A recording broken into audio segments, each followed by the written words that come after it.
My name is Marissa Pietro. I'm 23 years old and I'm from New York. I refer to my Etsy shop as my small business. I hope that it becomes a bigger business in the future. It's starting small and I was lucky to get some attention early on, but hopefully we can grow. It's only been open for almost 4 months now, so it's still very new. Our customers are usually ranging from around 16 to mid 20s, and even it expands past that, but they're usually Disney lovers. A lot of them come from watching my YouTube channel. I'm pretty sure we've sold to, I think, 44 or 43 states so far, and then to Canada. I wanted to start my shop because I watch TikTok a lot, and I especially was watching TikTok in quarantine a lot, and I would see videos of people doing Procreate on their iPads, which is basically like an illustration app. And I would see people cutting stickers with a Cricut machine, and I thought it was so cool. And I had a lot of ideas that I would like to sell. I really wanted to do some kind of merch that my subscribers on YouTube could buy, but instead of it just being like my name or something, I wanted to create something for them to buy. So that's kind of why I decided to do that. And I had a lot of free time during quarantine, like I'm sure a lot of other people who started shops during that time did. So I love doing this as my little small side hustle for right now. I think it's a great way to be creative during this time. It gets out my ideas that are in my head that I never even knew were there, if that makes any sense. And I think it makes me feel so connected to my followers and even family members who've been buying from me. I love to give. So I feel like I'm giving them something, even though they're purchasing it from me. It feels just like I'm connecting with people more. And I just love being creative. So it's been so much fun. So we sell a lot of stickers, t-shirts, long sleeve t-shirts, hoodies, and crew necks, all within the Disney universe of things. So Disney, Star Wars, and sometimes even Marvel inspired things. I wanted to sell something that would be very reasonable for people to buy, and stickers are pretty cheap. So selling something for around $3 to $4, I know a lot of people will be able to purchase. So instead of making people pay $60 for a sweatshirt, I started small.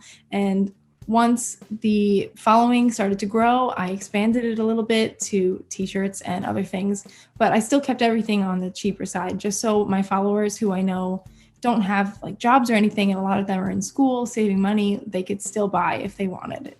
I'll take a lot of my favorite things and try and come up with a creative way to represent them, because with Disney and selling things in that world, there's a lot of copyright. So I can't just draw a picture of my favorite character and sell it. I have to think, okay, well, what's something that reminds me of that character or of that park or movie or something that I can sell and make it as my own. So I don't know. I've just done a lot of brainstorming, and in the middle of the night, I have ideas sometimes. I'm constantly writing ideas down, and it's just like a random flow. Sometimes I don't use things, and sometimes I'm like, oh my gosh, this is a great idea, and it never even sells like one order, and I'm just like, okay, well, yeah, my juices are just always flowing.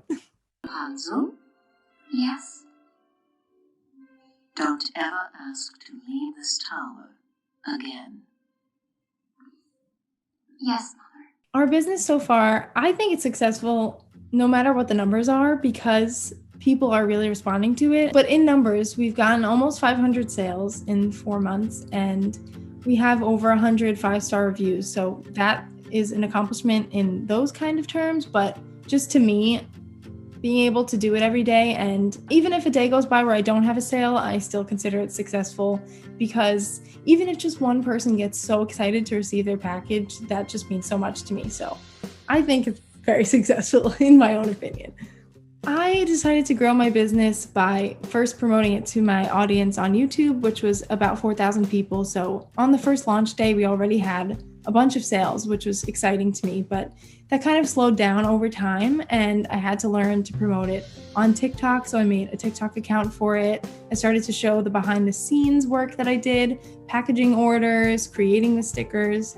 And then I expanded that to YouTube as well. I made full videos about how I created things on my shop, just to get people to see that there's a person, doing that, and they appreciate that and they want to see that.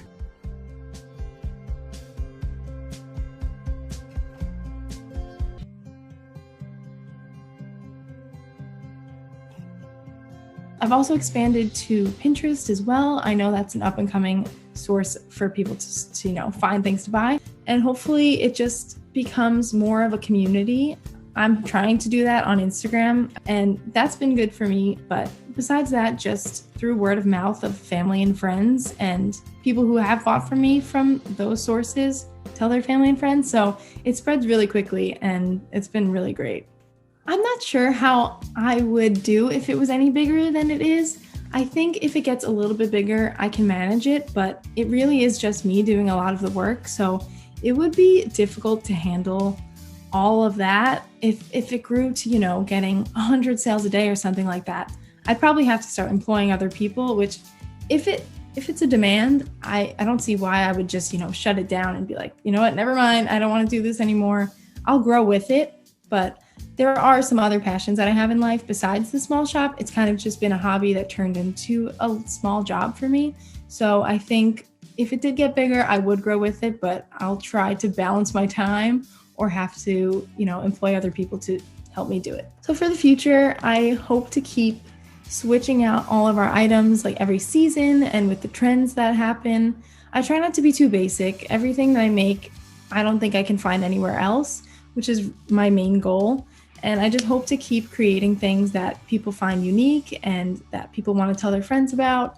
Just having people answer my polls some days and doing Q&As with people. Just making this more like a community than a business where it seems all about money. I want it to be about connecting with other Disney fans and people all over the country and in other countries as well. So I think we'll continue doing mostly apparel. I really like stickers, but I noticed that the followers have been liking the clothing too.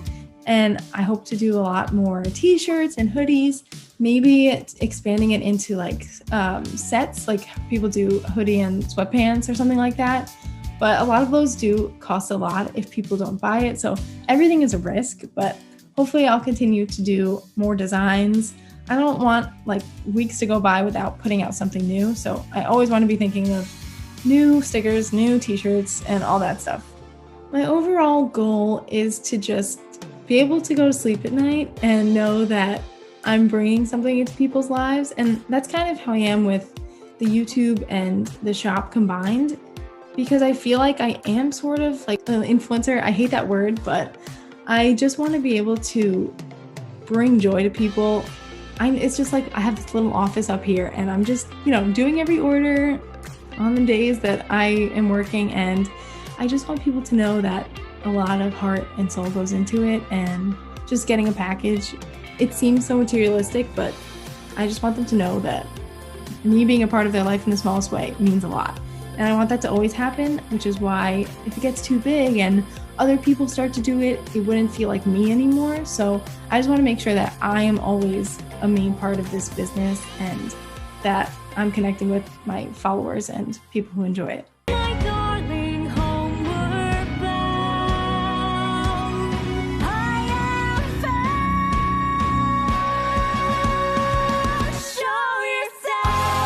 I just want people to think about what your potential is, because if you would have told me a couple of years ago that I would have a small business and a YouTube channel where I was constantly putting myself out there and, being vulnerable for audiences that I don't even know, I would say you're crazy. But as time has gone on, I've gained a lot of confidence just throwing myself into these things. So if there's something that you're passionate about, just start it.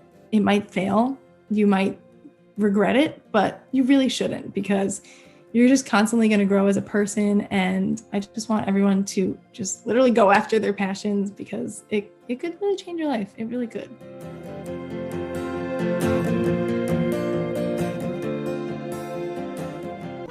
If you love Disney and you love thrift shopping, keep watching.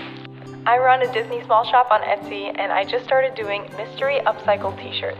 So I go to the thrift store, I pick out a bunch of plain t-shirts, sometimes they're tie-dyed, sometimes they have a pattern, and you tell me what your favorite character is, park, attraction, quote, lyric, anything, and I will choose what to put on a shirt for you.